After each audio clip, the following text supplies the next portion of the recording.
The last thing Kalen Ashford ever saw in his first life was the smile of his best friend. Not a warm smile, not the kind that carried years of brotherhood and shared battlefields. No, this was a thin, cruel thing stretched across the face of Emperor Aldrich Varen, the man Kalen had placed on the throne with his own two hands, the man he had fought beside since they were boys at the academy. The man who had just poured blackthorn elixir into his wine. Kalen felt it immediately, a cold fire spreading through his veins, locking his mana circuits one by one, like doors slamming shut in a collapsing corridor. He tried to speak, tried to raise his hand, tried to summon even a fraction of the power that had earned him the title of the only living Ninth Circle archmage in the history of the Asturian Empire. But his body had already betrayed him before his friend did. The poison was designed specifically for him. Someone had studied his mana pathways. Someone had known exactly how to shut him down. Aldrich leaned forward across the banquet table, candlelight dancing in his pale blue eyes, and whispered something that would echo through 20 years of regret. He said that Kalen had become too powerful, that the Empire could only have one son, and that he was sorry, truly sorry, but this was for the future of the realm. Around them, the grand hall of the Celestial Palace glittered with gold and crystal. Hundreds of nobles laughed and drank, oblivious to the fact that the greatest mage who had ever lived was dying 3 seats from the Emperor. The court mages, who had once called Kalen their master, stood at the edges of the room, their eyes deliberately turned away. They knew. Every single one of them knew. Commander Halvard of the Imperial Guard was the one who dragged Kalen's paralyzed body from the chair, the commander who Kalen had saved from a dragon's breath during the Northern Campaign. That same commander now hauled him across marble floors without a word of protest. And General Thessa, who owed her military career to Kalen's battlefield barriers, she watched from behind a pillar and did nothing. Not one person in that glittering room lifted a finger. They carried him to the top of the Celestial Spire, the highest point in the capital, where the wind screamed and the stars seemed close enough to touch. Kalen could feel his consciousness fading, his mana reserves draining into nothing like water through a cracked vessel. But deep within the core of his being, in the place where a Ninth Circle mage stored their most forbidden knowledge, something stirred. It was the spell he had never intended to use, a magic so dangerous that he had sealed it away decades ago, swearing he would never cast it under any circumstances. Temporal regression, the ability to hurl one's consciousness backward through the river of time. The reason he had sealed it was simple. Every simulation, every calculation, every theoretical model showed the same result. The caster's body would be destroyed, their soul would fracture. And even if by some miracle they survived the journey, there was no guarantee their memories would remain intact. But as Halvard lifted him over the edge of the spire, and the cold wind rushed up to greet him, Kalen decided that a fractured existence was better than no existence at all. He gathered the last traces of mana in his dying body, focused every remaining thread of consciousness on the spell construct he had memorized 20 years ago, and activated it the moment his body began to fall. The world shattered like glass. Light and darkness twisted together into a spiral that consumed everything. Kalen felt himself being pulled apart, atom by atom, thought by thought, memory by memory, and then reconstructed in a place he did not recognize. Or rather, a place he recognized too well. He woke up gasping, drenched in sweat, tangled in rough linen sheets that smelled like dust and cheap soap. The ceiling above him was cracked stone, and through a narrow window, morning light fell in a thin golden line across his face. His body felt wrong. Light, small, weak, impossibly weak. He raised his hands in front of his face and found them pale, thin, the hands of a teenager who had never held a staff or channeled a spell worth remembering. A knock on the door nearly made him fall out of bed. A voice called through the wood, irritated and nasal, telling him that if Ashford was going to sleep through morning lectures again, he should not bother coming to class at all, and should just pack his bags and leave the academy. Kalen's heart stopped. He knew that voice. That was Professor Rendell, the intermediate theory instructor at Stellaris Royal Academy of Magic. The man who had failed Kalen 3 consecutive terms before his mana awakened at 19. The man who had once told him, in front of an entire lecture hall, that he had the magical aptitude of a kitchen stool. Kalen stumbled to the small mirror bolted to the wall and stared at the face looking back at him. 15 years old. Hollow cheeks, dark circles under gray eyes, a frame so thin it looked like a stiff breeze would snap him in half. This was him. This was Kalen Ashford at 15. The boy everyone called the Phantom because he was so forgettable, so thoroughly unremarkable, that people would walk past him in hallways and swear they had never seen him before. The temporal regression had worked. He was back. 20 years in the past, standing in his cramped dormitory room at Stellaris Academy, 4 years before his mana would naturally awaken, and decades before he would become the archmage whose name made gods nervous. He was back, and he remembered everything. Every spell, every circle, every betrayal. He sat down on the edge of the bed and let out a long, slow breath. His hands were shaking, but not from fear, from something far more dangerous. Because Kalen Ashford, the boy the world had forgotten, now carried the knowledge of a ninth circle archmage inside a body that could barely light a candle, and this time he was not going to waste a single moment being kind to people who would one day stab him in the back. He opened his status screen by cycling a thread of mana through his core, something only advanced mages should be able to do, but knowledge was knowledge regardless of the body it lived in. His mana reserves were pitiful. What had been an ocean in his previous life was now barely a puddle. His circles were gone. All 9 of them collapsed back to 0, his mana pathways as dormant as they had been the day he was born. But the knowledge remained. The spell constructs, the circle formation techniques, the understanding of mana theory that had taken him decades to master. All of it was still there, compressed into his consciousness like a library crammed into a closet. He would rebuild, but this time he would do it differently. In his first life, he had been naive. He had believed in loyalty, in friendship, in the idea that power earned through sacrifice would be respected. He had placed Aldrich on the throne because he believed Aldrich was a good man who would lead the Empire into an age of prosperity. He had shared his research, his discoveries, his most guarded techniques with the court mages because he believed knowledge should elevate everyone, and for all of that generosity, he received poison in his wine and a long fall from a tall tower. Not again. Never again. He dressed in the threadbare uniform of a Stellaris student. 3rd year, no rank, no magical classification, no achievements of any kind listed on his student record. Just a name and a dormitory assignment. Kalen Ashford, Room 7, East Wing, the section reserved for students with the lowest aptitude scores. The forgotten corner of the academy where dreams came to die. He walked through the stone corridors of Stellaris, and the memories hit him like waves. Every stone, every flickering mana lamp, every crack in the ancient walls carried the weight of a life he had already lived and lost. There was the courtyard where he used to eat lunch alone because no one wanted to sit with the talentless kid. The same courtyard where, years later, he would demonstrate his first 3rd circle spell and watch the faces of his tormentors shift from contempt to fear. There was the library where he spent every free hour studying theory he could not yet apply, desperately trying to understand why his mana would not respond while other students breezed through exercises that made his core ache with failure. The academy itself was a monument to magical supremacy.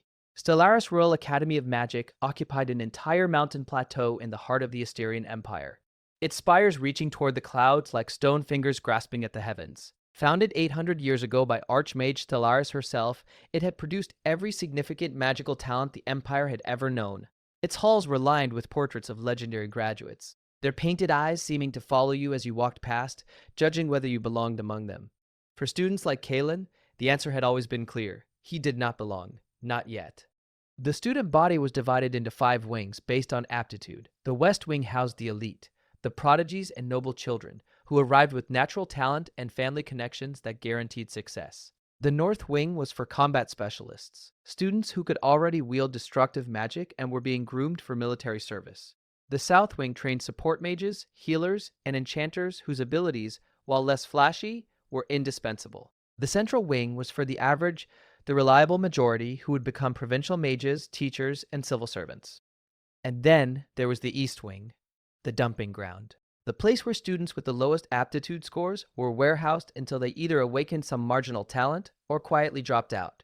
The dormitories were smaller, the instructors less experienced, the resources more limited. It was the academy's open secret that East Wing students existed primarily to inflate enrollment numbers and pad the budget with their tuition fees. Kalen had spent 3 miserable years here in his first life, watching from the margins while his peers advanced, wondering daily if there was something fundamentally wrong with him.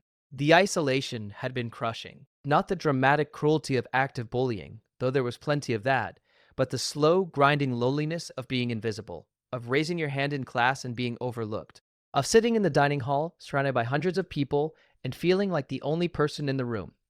That loneliness had shaped him in his previous life, made him vulnerable to the first person who showed him genuine attention, Aldrich, the Golden Prince who had befriended him during the border wars, who had told him his power was extraordinary, who had made him feel seen for the first time in his life, and who had ultimately used that vulnerability to destroy him. This time, Kalen would not be vulnerable. This time, the loneliness was a tool, not a wound. And there, coming around the corner with his entourage of sycophants, was Dorian Vex, the third son of the Vex Duchy and the Academy's reigning golden boy. In his first life, Dorian had been one of his earliest tormentors, a fourth circle prodigy at 16, blessed with the Vex family's rare affinity for spatial magic, and gifted with the kind of casual cruelty that came from never being told no. Dorian would go on to become one of Aldrich's inner circle, one of the 7 mages who stood in that banquet hall and watched Kalen die without lifting a finger. Dorian spotted Kalen and smiled the way a cat smiles at a mouse. He called out across the corridor, loud enough for everyone to hear, asking where the Phantom was shuffling off to this morning. He wondered if Kalen was heading to another class he would fail, or if he had finally decided to quit and spare everyone the embarrassment. In his first life, Kalen would have dropped his gaze and hurried past, burning with shame he could not express. But that was the old Kalen. The new one simply stopped walking, turned to face Dorian, and held his gaze with an expression that made the young noble smirk, falter for just a moment. Because there was something in those gray eyes that had not been there yesterday. Something cold, patient, and deeply, profoundly dangerous. Kalen did not respond. He did not need to. He simply looked at Dorian the way a surgeon looks at a body on a table, cataloging every weakness, every flaw, every pressure point. And then he turned and walked away. Behind him, he heard Dorian's friends laughing nervously, asking their leader what that was about. And he heard something else, a slight tremor in Dorian's voice when he said it was nothing, and that the Phantom was just being weird. Good. Let him wonder. Let them all wonder. Kalen's first destination was not a classroom. It was the Undercroft, a series of abandoned practice chambers beneath the academy that had been sealed off decades ago, after a mana explosion destroyed a section of the Foundation. Most students did not even know the Undercroft existed. But Kalen did, because in his first life, a fellow student had shown him the entrance during their 4th year, and it had become his secret training ground for the next 3 years. That student's name was Lyra Fenn, and she was the only person at Stellaris who had ever shown him genuine kindness. He found the entrance behind a crumbling section of wall in the East Wing basement, exactly where he remembered it. The seal on the door was a simple ward, something a second circle mage could break with a word, but for the current Kalen, it might as well have been a mountain. His mana reserves were so low that even a basic dispel would drain him dry, but he did not need to brute force it. He understood the architecture of the ward far better than whoever had placed it. Using a technique called thread manipulation, something he had developed in his 5th circle, he guided the tiniest stream of mana along the ward's weakest fracture line and gently pried it open like picking a lock with a needle. The ward dissolved without a sound, and the door swung inward.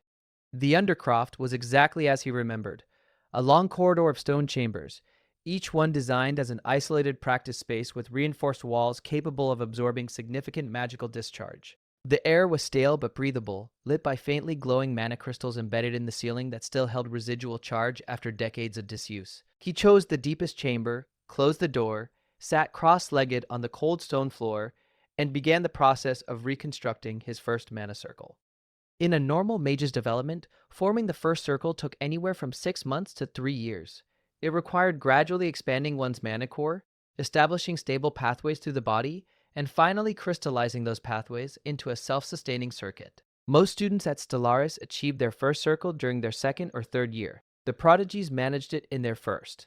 Kalen intended to do it in one night, not through brute force, but through precision. He knew the exact optimal configuration for every mana pathway in the human body. He had mapped them himself during his research into circle theory, work that had later been published as the Ashford Meridian Model and become the foundation of modern magical education. Though, of course, at this point in time, he had not yet published anything, and the Ashford name meant nothing to anyone.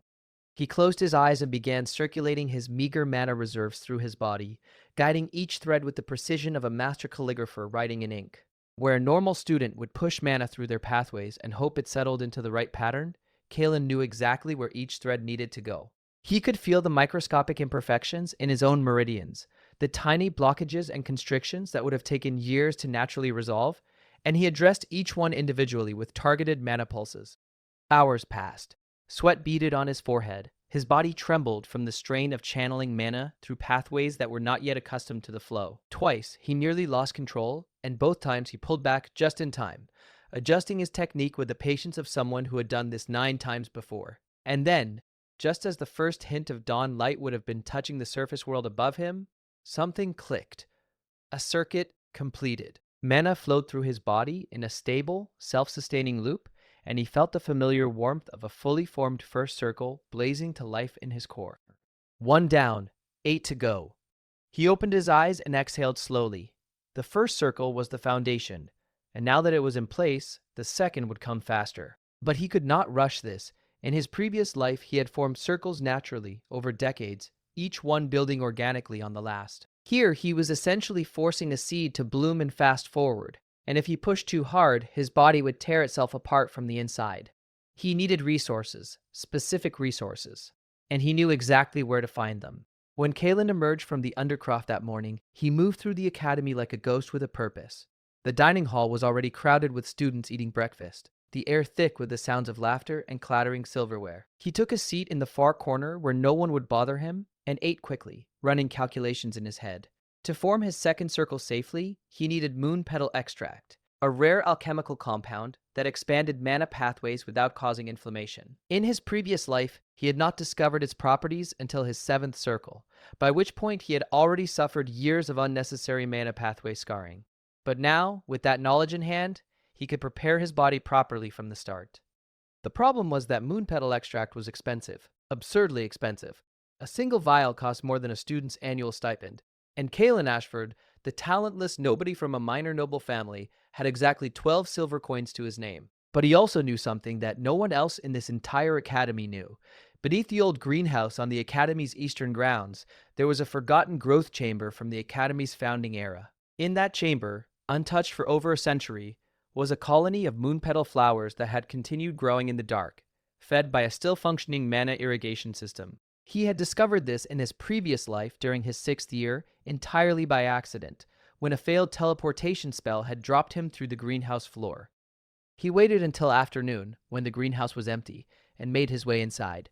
The moon petals were exactly where he knew they would be, their silver-blue petals glowing softly in the darkness of the subterranean chamber. He harvested carefully, taking only what he needed and leaving the colony intact.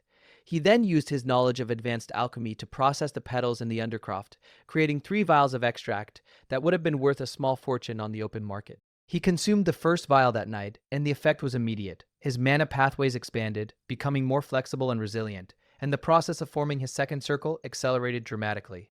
The extract worked through his system like liquid warmth, dissolving the microcalcifications that naturally formed in young Mage's pathways and replacing rigidity with elasticity. He could feel channels opening that had been clogged since birth, new routes for mana to travel that would have taken years of meditation to develop naturally.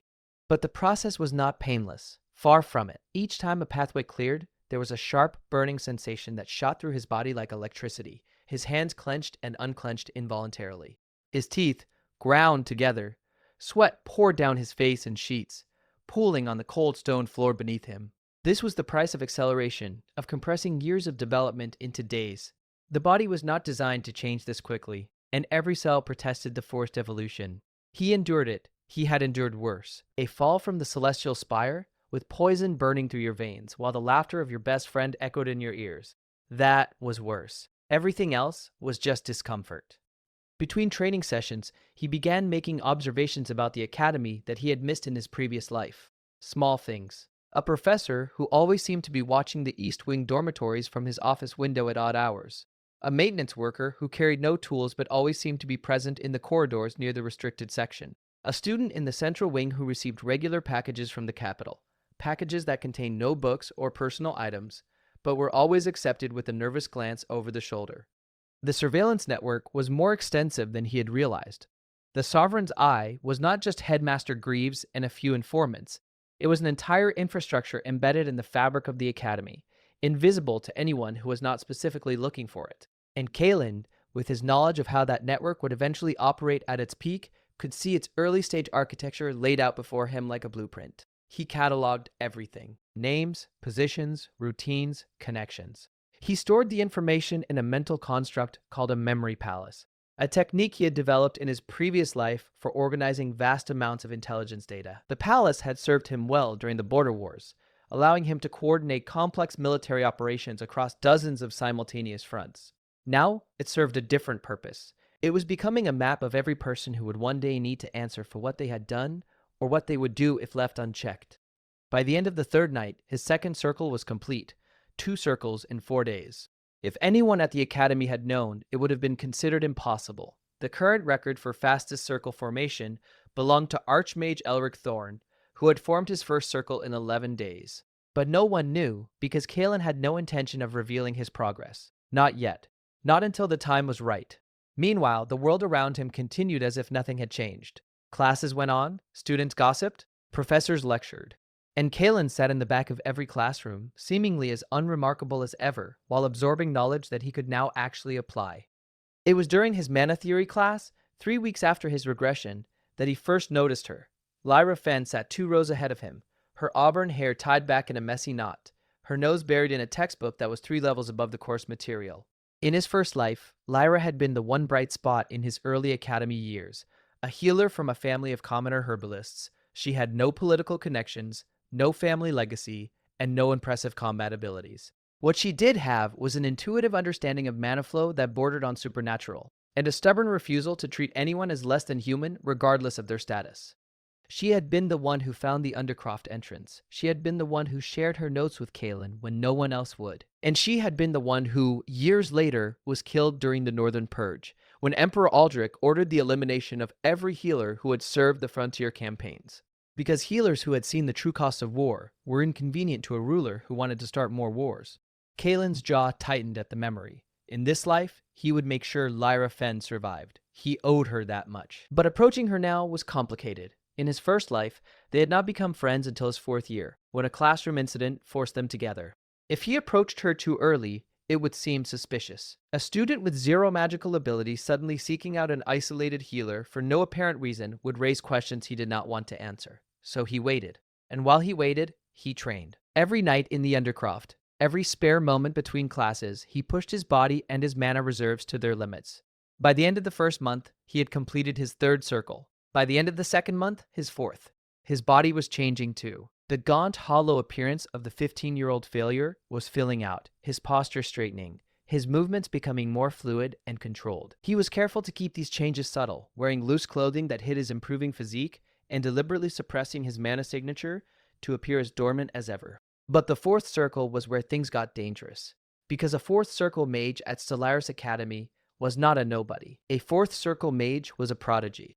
And if anyone discovered that the talentless Kalen Ashford had quietly reached the same level as Dorian Vex, the golden boy of the entire school, the attention would be overwhelming and potentially fatal. He needed to be strategic about this. The knowledge he carried was valuable beyond measure, but it was also a target. If the wrong people discovered what he was capable of, they would try to control him, just as Aldrich had eventually tried to control him in his previous life. The Emperor's reach was long, even now, and the network of informants and spies that would one day betray Kalen was already in place, embedded in every major institution in the Empire, including this academy.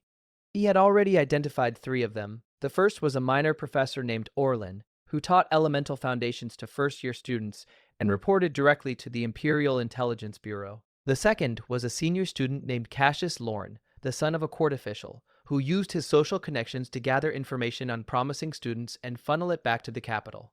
And the third, the one that concerned Kalen the most, was the academy headmaster himself, Headmaster Greaves, a 7th circle mage of considerable talent and even more considerable ambition. In Kalen's previous life, Greaves had been one of the first to bend the knee when Aldrich consolidated power, trading his academic independence for political protection. He had personally handed over the research files of every talented student who passed through Stellaris, feeding the Empire's war machine with fresh magical talent. And when Kalen had risen to prominence, it was Greaves who had provided Aldrich with the detailed analysis of Kalen's mana pathways that had allowed the creation of the Blackthorn elixir, the very poison that killed him. Kalen stood in the Undercroft one evening, his 4th circle humming steadily in his core, and stared at the stone wall in front of him. His fingers traced the outline of a spell he had not cast in 2 decades, a 5th circle detection ward, invisible and unbreakable by anyone below the 7th circle, capable of revealing every mana signature within a 500-meter radius. He could not cast it yet, not with his current reserves, but soon, the opportunity to make his first real move came 6 weeks into the term, when the Academy announced its quarterly practical assessment. Every student was required to demonstrate their magical proficiency in a controlled testing environment, ranked by circle level and spell complexity. For most students, it was a routine affair. For Kalen, who had never passed a single assessment in his previous life's early years, it was something else entirely. He needed to show something, not too much, not too little, just enough to shift his position from invisible to interesting, because in 2 months, the Academy selection trials would begin, the process by which students were chosen for advanced placement in the Empire's most prestigious magical institutions. And one of those institutions was the Arcane Conservatory of the North, the place where Kalen had first made his name in his previous life. More importantly, the conservatory was located far from the capital and far from Aldrich's direct influence. It was the perfect staging ground for what came next. On the day of the assessment, Kalen stood in line with the other East Wing students, the rejects, and the hopeless cases, while the rest of the academy watched from tiered observation seats above the testing arena. The format was simple. Each student stepped into the center of the arena, demonstrated their highest level spell, and was graded by a panel of 3 professors. One by one, the East Wing students took their turns. Most managed basic elemental manipulations, creating small flames or moving pebbles across the floor. A few could not even manage that, standing red-faced in the arena, while the observation seats filled with barely concealed laughter. This was entertainment for the upper ranks, watching the failures fail. When Kalen's name was called, he heard the familiar snickers. Someone in the upper seats said something about the Phantom probably forgetting how to walk to the center. Dorian Vex leaned forward in his seat, a predatory grin on his handsome face, already composing the insults he would use afterward. Kalen walked to the center of the arena. He stood still for a moment, feeling the eyes on him, and then he raised his hand. What he cast was technically a first circle spell, Mana Pulse, the most basic diagnostic technique in a mage's arsenal. It was the magical equivalent of taking your own pulse, a simple emanation of mana that dissipated harmlessly in the air. Every first-year student learned it. It was worth almost nothing in terms of assessment scoring. But Kalen did not cast a normal mana pulse. He cast one with ninth circle precision, controlling the frequency, amplitude, and direction of the pulse with such extraordinary finesse that the resulting emanation was not a shapeless blob of energy, but a perfectly formed sphere of crystalline mana that hung in the air like a tiny sun. It pulsed once, twice, 3 times, each pulse sending out ripples of energy that the professor's instruments registered as perfectly uniform. No distortion, no waste, no imperfection. The arena went silent. It was still just a first circle spell. The scoring panel could only grade it as such. But every mage in that arena who understood what they were looking at felt something cold settle in their stomachs. Because the level of control required to produce a mana pulse that clean was not something a first circle mage could achieve. It was not something most fifth circle mages could achieve. That kind of precision came from decades of practice, and a depth of understanding that should not exist in a 15-year-old student. Professor Rendell, the man who had once compared Kalen to furniture, stared at the crystalline sphere with his mouth slightly open. Headmaster Greaves, watching from his private observation box, leaned forward in his chair with narrowed eyes. And Dorian Vex, the golden prodigy who had never been surprised by anything in his life, found himself gripping the armrest of his seat hard enough to turn his knuckles white. Kalen let the sphere dissipate, nodded politely to the panel, and walked out of the arena without saying a word. The whispers started immediately. They followed him through the corridors, into the dining hall, back to his dormitory. People who had never looked at him twice were suddenly studying him with renewed interest. The Phantom had done something inexplicable, and in an academy full of mages, the inexplicable was catnip. That evening, there was a knock on his dormitory door. He opened it to find Lyra Fenn standing in the hallway, clutching a stack of research papers to her chest, her green eyes wide with a mixture of curiosity and something that looked remarkably like hope. She said she had been watching the assessment. She said she saw what he did with the mana pulse. She said she knew what it meant, because she had been studying mana control theory on her own for 2 years, and she knew that what he demonstrated should be physically impossible for someone at his registered level. She asked if she could come in, because she had questions. Kalen studied her face for a long moment. In his previous life, this conversation had not happened until years later, under completely different circumstances. But the regression had changed everything, and the timeline was already diverging from what he remembered. This was both a risk and an opportunity. He stepped aside and let her in. They talked for 3 hours. Kalen was careful, revealing nothing about his true nature, but steering the conversation in ways that allowed Lyra to draw her own conclusions. He presented himself as a student who had been secretly studying advanced theory on his own, someone who understood the principles of magic far better than his dormant mana reserves would suggest. It was not entirely a lie. It was just not the whole truth. Lyra was brilliant. He had known that in his previous life, but seeing it again, through the eyes of someone who now understood exactly how rare her talents were, filled him with a renewed determination to protect her. Her understanding of mana flow was intuitive in a way that defied formal education. She could sense inefficiencies in spell constructs the way a musician could hear a wrong note instinctively and immediately. With proper training, she would not just be a healer, she would be revolutionary. At the end of their conversation, she looked at him with an expression that was equal parts suspicion and fascination. She said she did not know what he was hiding, but she could tell there was more to him than he was showing, and she wanted to help, if he would let her. Kalen considered this. Trust was a luxury he could not afford, but isolation was a weakness he could not sustain. In his previous life, he had tried to carry everything alone, and it had left him vulnerable to exactly the kind of coordinated betrayal that had killed him.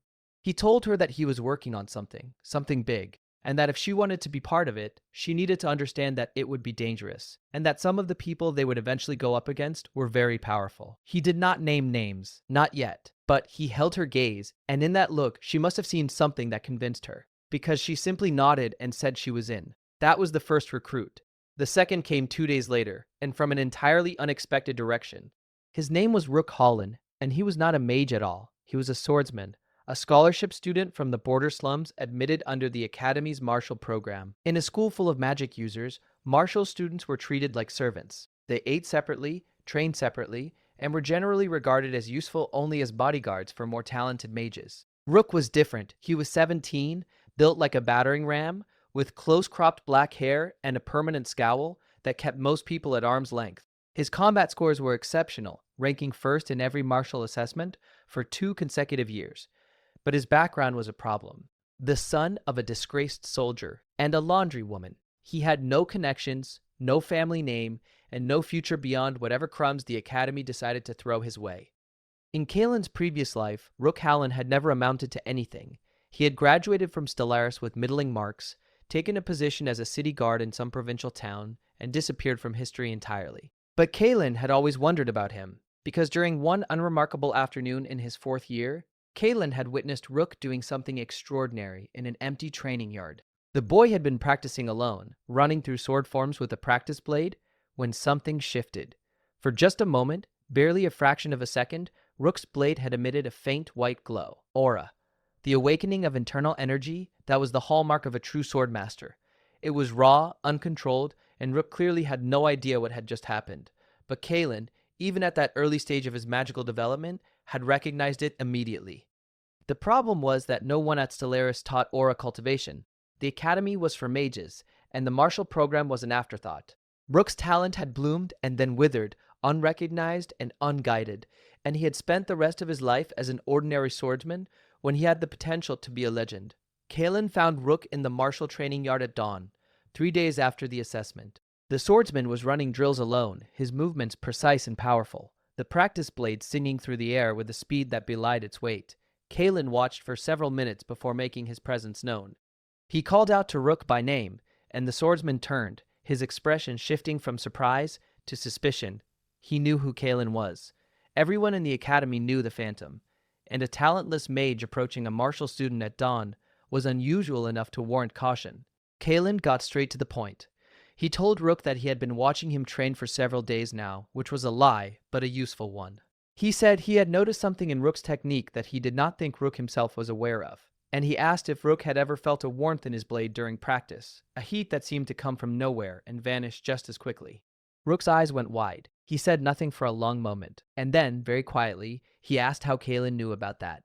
Because he had never told anyone. He had thought he was imagining it. Kalen explained, in terms that a non-mage could understand, that what Rook was experiencing was the early stages of aura awakening, that it was incredibly rare, occurring in perhaps 1 in 10,000 swordsmen, and that with proper guidance, it could transform him from a talented fighter into something that entire armies would fear. Rook stared at him. He asked why Kalen was telling him this. What was in it for the Phantom? Kalen was honest, or at least as honest as his situation allowed. He said he was building something, a small group of people with exceptional abilities who had been overlooked, underestimated, or deliberately held back.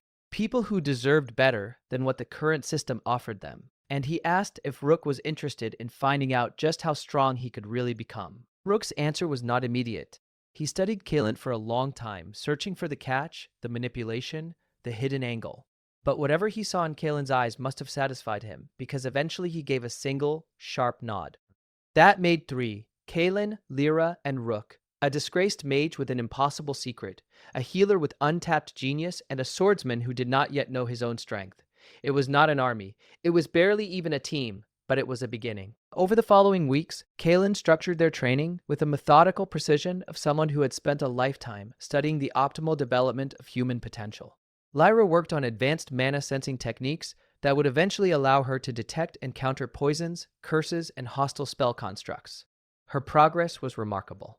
Within 2 weeks, she could identify the mana signature of every person within a 30-meter radius by touch alone.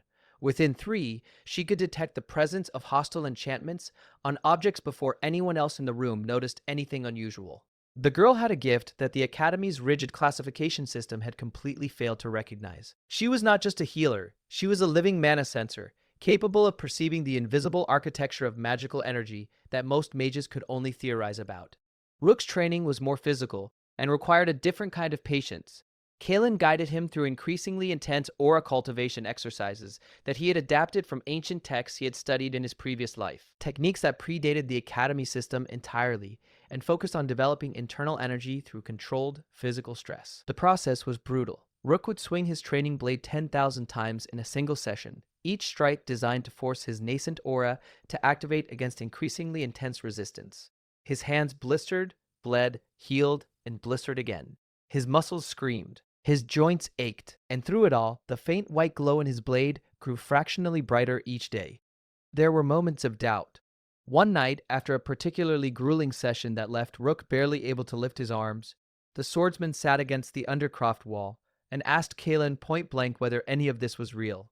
Whether the aura was actually there, or whether they were all just chasing a fantasy that Kalen had invented to make himself feel important. Kalen sat down beside him and was silent for a long time. Then he told Rook a story. Not the truth, not yet, but something close. He told him about a mage he had once read about in the restricted archives. A mage who had been the most powerful person alive, but who had lost everything because he trusted the wrong people. He told Rook that the mage's biggest regret was not the betrayal itself, but the fact that he had never built a team he could truly rely on. He had always tried to carry everything alone, and that solitude had been his downfall. Rook listened, his dark eyes fixed on Kalen's face, reading something between the words that the words themselves did not say. When the story was finished, Rook nodded slowly, picked up his blade, and resumed his swings. He did not ask about the story again, but from that night forward, there was a different quality to his training. A steadiness, a purpose that went beyond mere physical development. Meanwhile, Kalen began exploring another aspect of his preparation that required extreme caution. In his previous life, there had been an event during his academy years that he had not understood at the time, but now recognized as critically important. During the middle of his 3rd year, a sealed dungeon beneath the academy had spontaneously activated, releasing a wave of corrupted mana that injured several students and killed 2 professors before the breach was contained. At the time, it had been treated as a natural magical disaster, an unfortunate consequence of building an academy on top of ancient ruins. But with the knowledge he now possessed, Kalen understood that the dungeon activation had not been natural at all. It had been triggered deliberately by someone testing the defenses of the seal that kept the dungeon contained. And the reason they were testing those defenses was because the dungeon contained something of immense value. An artifact called the Sovereign's Crown, a relic from the pre-imperial era that amplified its wearer's magical abilities by an order of magnitude. In the original timeline, the Sovereign's Crown had eventually been recovered by agents of the Empire 15 years later and presented to Emperor Aldrich, becoming one of the foundations of his absolute power. The crown was the reason Aldrich had been able to maintain control over the Empire's mage corps, the reason that even 8th Circle mages bowed to a ruler with only middling magical talent of his own. With the crown, Aldrich could match anyone. Kalen intended to make sure that crown never reached Aldrich's hands. But the dungeon was dangerous. The corruption within it was genuine, a leftover from the catastrophic magical war that had destroyed the previous civilization. The creatures that inhabited the sealed levels were not ordinary monsters, but mana-corrupted abominations, beings warped by centuries of exposure to unstable magical energy. Even in his previous life, at his full power, Kalen had never ventured into the deeper levels. The risk had never been worth the reward. Now, the equation was different. The reward was worth everything. But he needed to be stronger before he could even consider the attempt. And Kalen himself continued his relentless march upward through the circles. His 5th circle formed at the end of the 3rd month, his 6th at the end of the 4th. Each one was more difficult than the last, requiring exponentially more mana and more precise pathway construction. His body was under tremendous strain, and without Lyra's healing support, the process would have been far more dangerous. Her ability to monitor his mana pathways during circle formation and correct microfractures in real time was invaluable, and it pushed her own abilities forward at a pace that surprised even Kaelin. It was during the formation of his sixth circle that the first real danger appeared. He was in the Undercroft, deep in the meditative state required for circle construction, when he felt it. A probing tendril of mana, delicate and insidious, sliding along the walls of the underground chamber like a snake looking for a way in. Someone was scanning the area. Someone with significant magical power. He immediately suppressed his mana output, pulling his energy signature down to almost nothing, and opened his eyes. The tendril passed over his chamber, paused for a moment, and then continued onward. It had not found him, but it had come close, very close. He waited an hour before leaving the Undercroft, and when he emerged, he went directly to the one place in the Academy where he could get answers without being noticed: the archive. Stellaris Academy's archive was a labyrinth of ancient texts, research papers, and administrative records that stretched back centuries. Most students never ventured beyond the first two floors, where the standard reference materials were kept. But the deeper levels held something far more valuable: personnel files, security logs, and communication records that documented every significant event in the Academy's history. Kaelin navigated the archive with the familiarity of someone who had spent years mapping its contents. He descended past the third floor, past the fourth, to a locked section that required a specific mana frequency to access. A frequency that he had discovered by accident in his previous life and memorized without ever thinking he would need it again. The lock responded to his touch, and the door swung open to reveal row upon row of sealed documents. He was looking for something specific: communication logs from the current academic year, particularly any correspondence between Headmaster Greaves and the Imperial capital.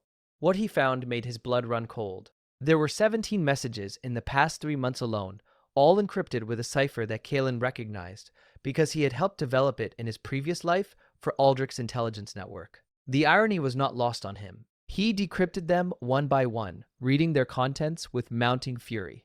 Greaves was not just reporting on students. He was actively recruiting for a program called the Sovereign's Eye, a covert initiative that identified magically talented individuals and either brought them under Imperial control or eliminated them as potential threats. The selection criteria were chillingly specific. Any student who demonstrated abnormal growth, unusual abilities, or signs of independent thinking was flagged for further investigation.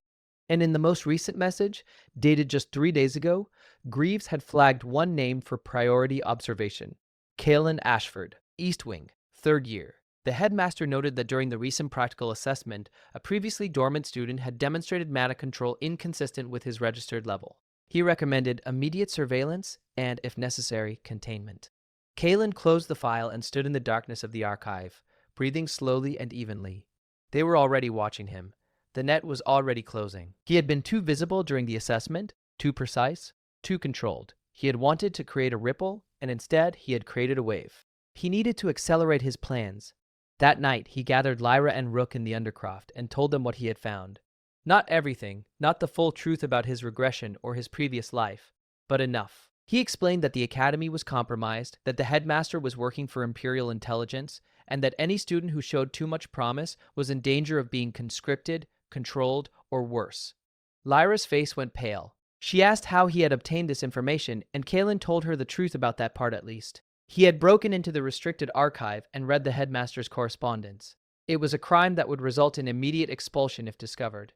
Rook's reaction was different. His jaw tightened, and a cold light appeared in his dark eyes. He said he was not surprised. He said the border towns where he grew up were full of people who had been used up and discarded by the Empire's machinery. This was just the same thing wearing a fancier coat.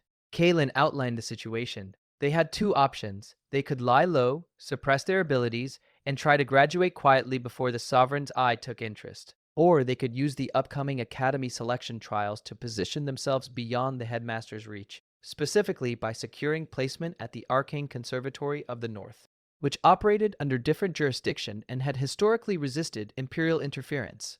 The trials were in 6 weeks. To qualify, a student needed to demonstrate at minimum a 3rd circle proficiency. For Kaelin, that was trivially easy. For Lyra, who was technically a non-combat healer, it would require demonstrating offensive spell capability, something she had never attempted. And for Rook, who was not even a mage, it would require proving his value through the martial component of the trials, which only accepted candidates who could defeat 3 ranked opponents in succession. They had 6 weeks to prepare. They had to be ready. The training intensified. Kaelin worked with Lyra on combat applications of her healing ability, showing her how the same mana control that could mend a wound could also disrupt an opponent's spell constructs from the inside. It was an advanced technique called resonance disruption, something that high-level healers in his previous life had used to devastating effect. Lyra took to it with the kind of natural aptitude that made Kaelin genuinely impressed, and in his previous life, very few things had impressed him. Rook's training was more physical. Kaelin guided him through increasingly intense aura cultivation exercises, pushing the swordsman to channel his awakening energy into his blade, and then, eventually, into his body. The breakthrough came during the 4th week, when Rook, mid-swing against a training dummy, suddenly blazed with white-hot aura energy that shattered the dummy and cracked the stone floor beneath his feet. The light erupted from his blade like a geyser of white fire, engulfing his entire body in a corona of raw power that made the air itself hum. The training dummy did not just break, it disintegrated. Fragments of wood and straw scattered across the chamber like shrapnel, embedding themselves in the reinforced walls with enough force to crack stone. The temperature in the undercroft dropped sharply, then spiked. Lyra, who had been meditating in a neighboring chamber, burst through the door with her healing mana already blazing, expecting to find an injury. Instead, she found Rook standing in the center of a crater, his practice blade singing with energy, his eyes wide with a wonder that made him look 10 years younger. He stood there, chest heaving, blade humming with power, and looked at Kaelin with an expression that was half exhilaration and half terror. He asked what had just happened to him. His voice cracked slightly, and Kaelin could see his hands trembling, not from exhaustion, but from the sheer overwhelming sensation of energy coursing through a body that had never experienced anything like it. Kaelin told him that he had just become the first Aura Knight that Stellaris Academy had produced in over 50 years, and that he should probably learn to control it before he accidentally demolished the building. Lyra moved to Rook's side immediately, placing her hand on his forearm and extending her mana sensing into his body.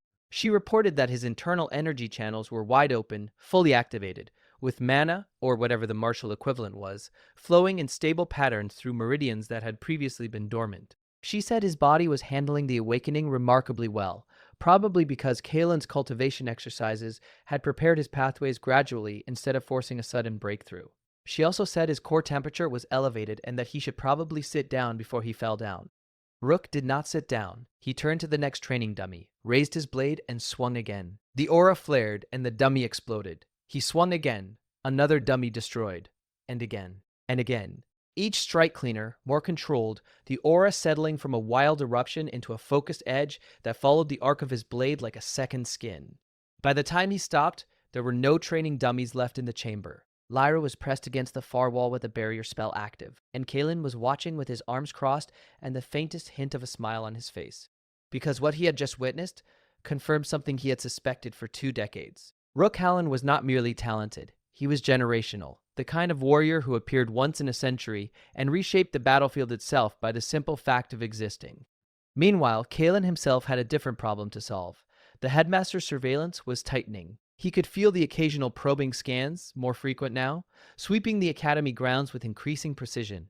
Whoever Greaves had assigned to monitor him was getting closer to discovering the undercroft. He needed a countermeasure, and for that, he needed to reach a circle level that would give him access to the spell he had been waiting for, his 7th circle. The formation of the 7th circle was a watershed moment in any mage's development. It was the level at which a mage transcended the limits of ordinary magic and began touching the fundamental forces that governed reality itself. At the 7th circle, spells stopped being tools and became extensions of will. The gap between a 6th circle mage and a 7th circle mage was not a step, it was a chasm.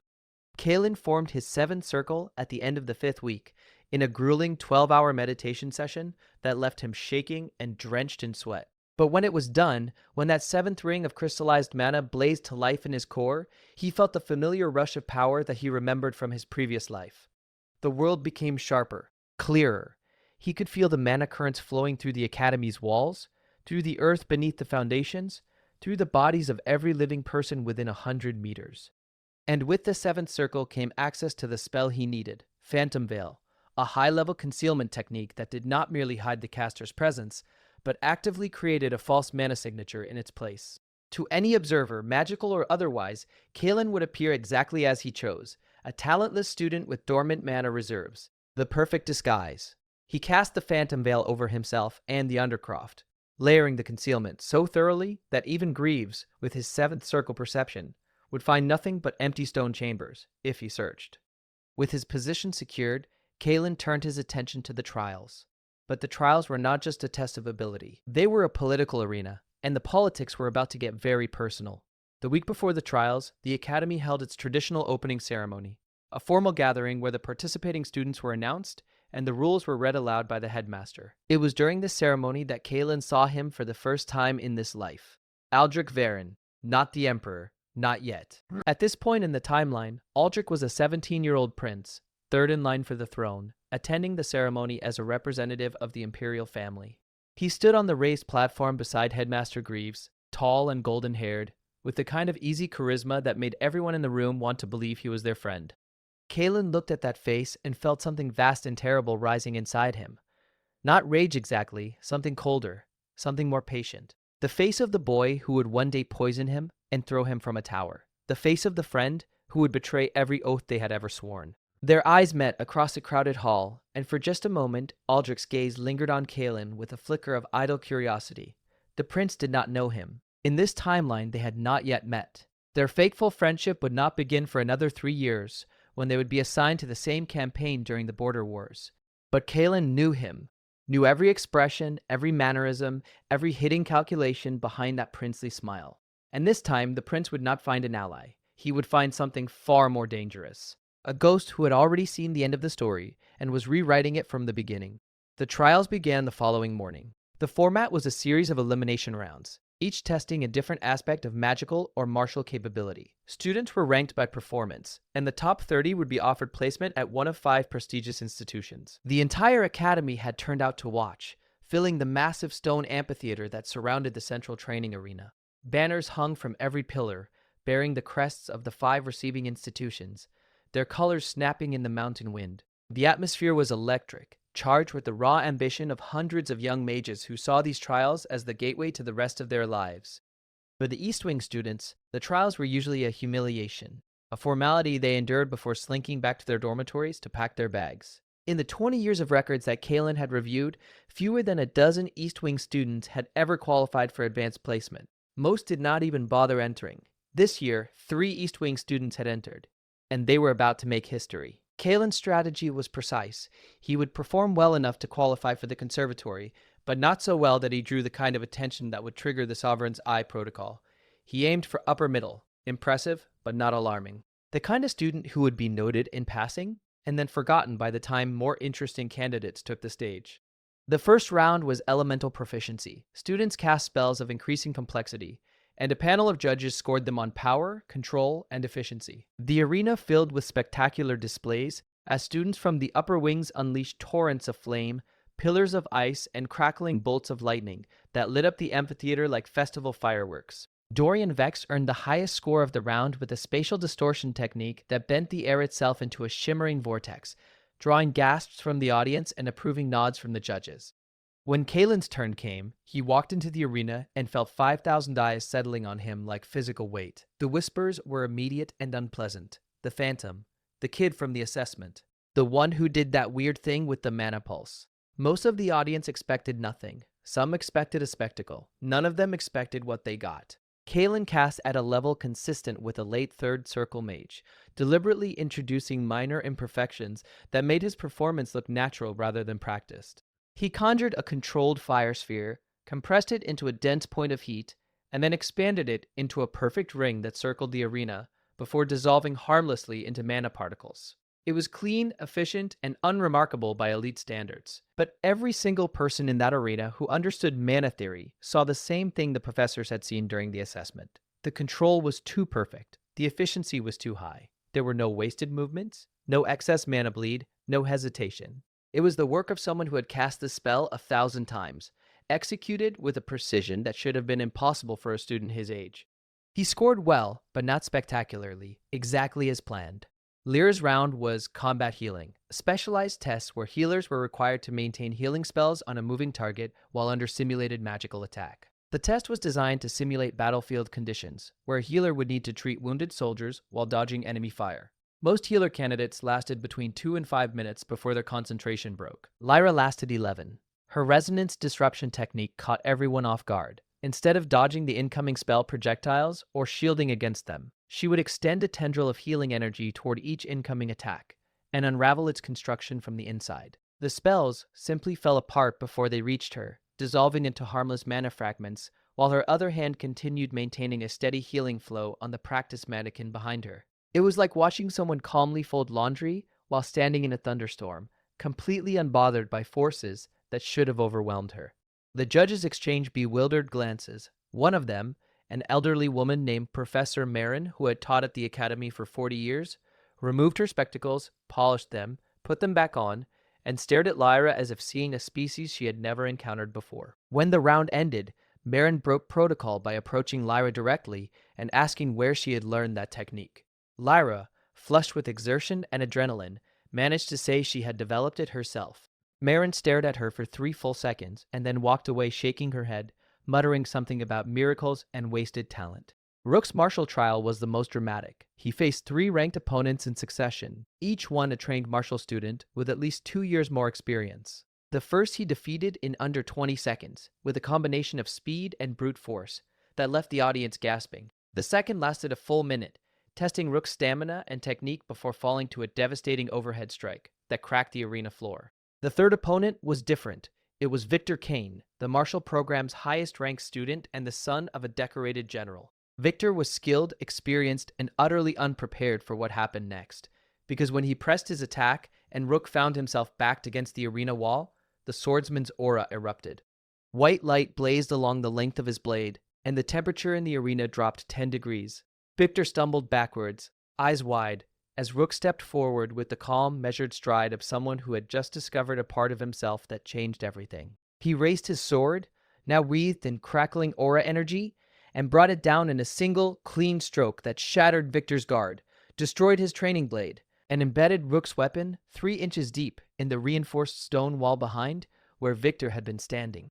The arena was silent for 3 full seconds. Then it erupted. Rook pulled his blade free, breathing hard, and looked up at the observation seats, where Kalen was watching with his arms crossed and the faintest hint of a smile on his lips. Their eyes met, and Rook gave a small nod that said everything that needed to be said. The trial continued over 3 days, and when the final rankings were announced, all 3 of them had qualified. Kalen for the Arcane Conservatory as planned, Lyra for the Conservatory's medical division, which was considered the finest healer training program in the Empire, and Rook for the Northern Martial Institute, located adjacent to the Conservatory, which trained the Empire's elite combat forces. They would be close to each other, close enough to coordinate, close enough to continue building what they had started.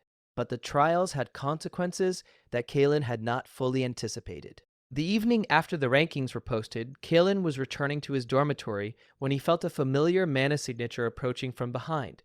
He turned to find Dorian Vex standing in the corridor, alone for once, without his usual entourage. The young noble's face was tight with an emotion that Kalen recognized immediately, jealousy mixed with something darker. Dorian spoke in a low, controlled voice, saying he did not know what kind of trick Kalen had pulled during the assessment and the trials, but that he should know that people were paying attention, important people, and that if Kalen thought he could come out of nowhere and leapfrog his way to the conservatory without anyone asking questions, he was wrong. Kalen looked at Dorian, and for a moment, the mask slipped. Just a fraction, just enough for Dorian to see something in those gray eyes that made him take a step backward without realizing he was doing it. Kalen told Dorian very quietly that he should be careful about whose attention he drew, because there were things happening in this academy that Dorian's family connections could not protect him from, and that, one day soon, Dorian would need to decide which side he was on.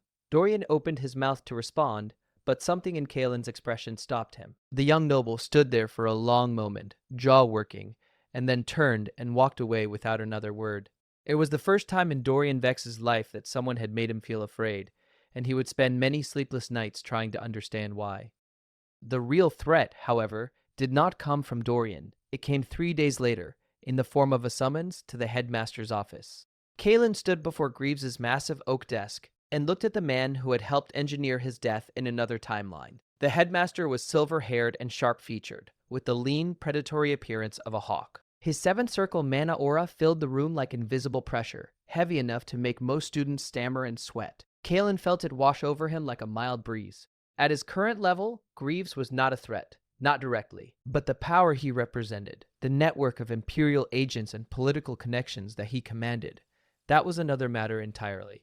Greaves spoke with measured precision, saying he had been reviewing the trial results and that he was intrigued by Kalen's performance. He noted that the records showed a student who had shown no magical aptitude whatsoever for 3 years, followed by a sudden and dramatic improvement in the space of a single term. He said he found this pattern concerning, and he asked if Kalen had an explanation.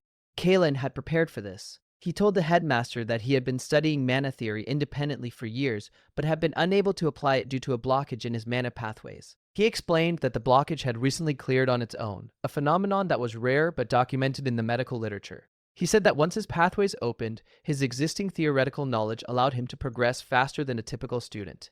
It was a plausible lie. Greaves listened with the expression of a man who did not believe a word of it, but could not prove otherwise. After a long silence, the headmaster said that he found the explanation satisfactory for now, but he strongly recommended that Kalen submit to a comprehensive mana evaluation before departing for the conservatory. Just as a precaution, Kalen knew what that evaluation would entail. A deep mana scan that would reveal his true circle level and expose everything he had been hiding. It was a trap, elegantly disguised as a reasonable request. He told the headmaster he would be happy to undergo the evaluation at a convenient time and then excused himself with a polite bow. He had 72 hours before the evaluation was scheduled. 72 hours to either find a way to fool the scan or leave the academy entirely. In the end, he did neither. Because on the second night, something happened that forced his hand in a way he had never anticipated. He was in the Undercroft, running calculations for a mana signature spoofing technique, when Lyra burst through the door, her face white with terror. She said that Rook had been arrested, that 3 members of the Imperial Guard had come to the academy, bypassing the headmaster entirely, and taken Rook from his dormitory in chains. The charge was treason. The evidence was fabricated. And the sentence, if the charge held, was execution. Kalen went very still. He asked Lyra where they had taken him, and she said the academy detention cells, temporarily before transport to the capital in the morning. This was not part of the timeline he remembered. In his previous life, Rook had never been arrested. The Sovereign's eye had never taken direct action during the academy years. Something had changed, some butterfly he had set in motion by his very presence, and now an innocent man was going to die for it. Kalen stood up, and as he did, he made a decision that he knew would change everything. He released his phantom veil, not partially, not strategically, completely. The effect was immediate. Every mage in the academy felt it, a wave of power rolling outward from the eastern foundations like a thunderclap, the unmistakable signature of a high circle mage that should not, could not exist within these walls. Headmaster Greaves shot out of his chair. Professors dropped their books. Students stumbled and clutched at walls. Because what they were feeling was not just power, it was the concentrated, refined, impossibly dense mana signature of someone operating at a level that most of them had only read about in history books. Kalen walked through the corridors of Stellaris Academy, and for the first time in this life he did not hide. His mana blazed around him like a visible aura, silver white and burning, turning the air itself luminous. Students pressed themselves against walls as he passed, their eyes wide, their mouths open. Professors stumbled out of classrooms, drawn by the impossible energy signature, and froze when they saw the source, the phantom, the nobody, the 15-year-old failure from East Wing, walking through their academy like a god. He reached the detention cells in the academy's lower level and found them guarded by 2 Imperial soldiers, both armed with mana suppression equipment. They saw him coming and raised their weapons. And then they felt his aura, and their hands started shaking. Kalen did not raise his voice. He told them to open the cell and release the prisoner. He told them this was not a request. He told them he was only going to say it once. The soldiers looked at each other. They looked at the 15-year-old boy who was radiating enough magical power to level the building they were standing in. And then, very slowly, they opened the cell. Rook stood inside, his wrists still in chains, his face bruised from rough handling. When he saw Kalen standing in the doorway, wreathed in silver light, his eyes went wide. But he did not ask questions. He simply walked forward, and Kalen placed a hand on the chains and dissolved them with a word. They walked out of the detention wing together, and they were met in the main corridor by Headmaster Greaves, flanked by 6 academy professors, all with their staffs raised and their spells primed. Greaves's face was a mask of cold fury. Behind him, students crowded at every doorway and corridor intersection, drawn from their rooms by the seismic pulse of Kalen's unleashed mana. They stared with wide eyes at the boy they had known as the Phantom, the talentless failure from East Wing, who was now radiating enough magical energy to make the stone walls vibrate. Among the watching students, Kalen caught a glimpse of Dorian Vex's face.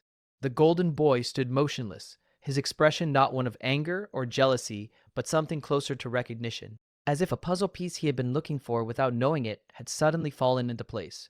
Their eyes met for a brief moment, and Dorian gave the smallest, almost imperceptible nod. It was not respect, not yet, but it was the first crack in a wall that would eventually crumble. Greaves demanded to know who Kalen really was and what he had done. Kalen looked at the headmaster, the man who had sold his secrets to an emperor, the man whose detailed analysis of his mana pathways had made possible the very poison that killed him, and he felt the weight of 2 lifetimes pressing down on this single moment. This was the man who had spent years cultivating trust among the Academy's faculty, while simultaneously cataloging the most promising students for imperial consumption. The man who smiled at graduation ceremonies while knowing that some of those graduates were walking toward chains instead of careers. In his previous life, Kalen had never known about any of this until it was too late. He had considered Greaves a distant bureaucratic figure, someone who ran the academy with competent indifference. The truth was far worse. Greaves was not indifferent. He was meticulous. Every student who showed exceptional talent passed through a screening process designed to determine whether their abilities could be useful to the Empire and, more critically, whether they could be controlled. Those who could be controlled were recruited. Those who could not were contained. And those who resisted containment disappeared into a system that had no name and left no records. Rook had been flagged for containment, a martial student with nascent aura abilities, from a background that offered no political protection, displaying a sudden and unexplained increase in capability. In the eyes of the Sovereign's Eye, that profile matched a potential asset that needed to be secured before it became a liability. The treason charge was a convenience, a legal mechanism for extracting him from the academy without raising questions. Kalen thought about all of this as he stood in the corridor, surrounded by armed professors and stunned students, and he let the anger flow through him like fuel through an engine. Not hot, blind rage. Cold, purposeful fury, the kind that builds things instead of breaking them. He said his name was Kalen Ashford. He said he was a student of this academy. And he said that what the headmaster had done, the reports, the surveillance, the complicity in the arrest of an innocent student on fabricated charges, would not go unanswered. Greaves snarled something about authority and imperial mandate, but Kalen was no longer listening. He raised one hand, palm outward, and cast a spell that the assembled mages had never seen before. A 7th circle construct called Mirror of Truth, which projected the contents of a specific set of documents into the air above them as visible text, readable by everyone in the corridor. The encrypted correspondence between Greaves and the Imperial Intelligence Bureau materialized in glowing letters above their heads. Every message, every report, every student flagged for the Sovereign's Eye, every recommendation for containment, elimination, or forced conscription. The professors lowered their staffs. They read the floating text with expressions that progressed from confusion to shock to barely contained rage, because many of them had former students on those lists. Students they had trained, mentored, and sent into the world believing they were headed for brilliant careers. Students who, according to these documents, had been intercepted and redirected into imperial service against their will. The headmaster stood alone, surrounded by colleagues who were looking at him as if seeing a stranger. He opened his mouth to speak, but no words came. The game was over, and everyone in that corridor knew it. Kalen turned away, Rook and Lyra falling into step beside him, and walked toward the academy's main entrance. Behind him, the corridor erupted into shouting voices and the sound of spells being drawn, but none of it was directed at him. The professors had found a new target for their outrage, and Greaves was going to be very busy explaining himself for a very long time. Outside, the night air was cold and clean. Stars burned overhead, sharp and bright, indifferent to the chaos unfolding below them. The mountain wind carried the distant sound of shouting from inside the academy, where the political earthquake Kalen had just triggered was rapidly expanding. Professors who had spent decades trusting the institution they served were now discovering that it had been compromised from the very top. The fallout would reshape Stellaris Academy fundamentally, and that was exactly what Kalen intended. He stood at the edge of the academy grounds, at the very spot where the mountain path began its descent toward the northern valleys, and allowed himself a moment of something that was not quite satisfaction, but might have been its precursor. The air tasted different here, cleaner, as if the act of tearing away the first layer of deception had somehow purified the atmosphere itself.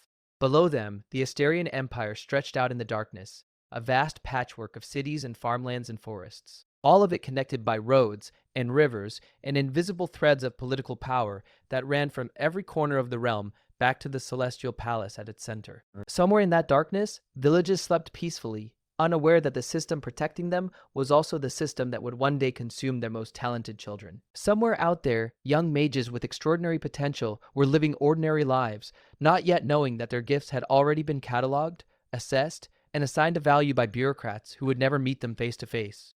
The Sovereign's Eye. Just one arm of a system that Aldrich would one day perfect.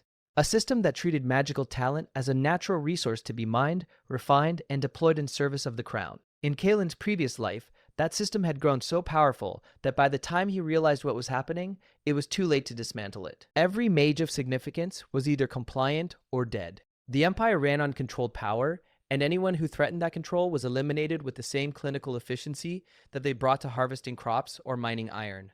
Kalen had been its crowning achievement, the greatest mage alive, perfectly loyal, perfectly controlled, right up until the moment they decided he was more valuable as a cautionary tale than as a living asset. Pour the poison. Push him from the tower. Let the lesser mages see what happens to anyone who grows too strong to manage. Not this time. This time, the system would meet someone who understood its architecture from the inside, who had been consumed by it once, and had crawled back from the ashes with the blueprints burned into his memory. This time, the system would meet someone who knew exactly where the load-bearing walls were, and who intended to remove them one by one until the entire structure came crashing down.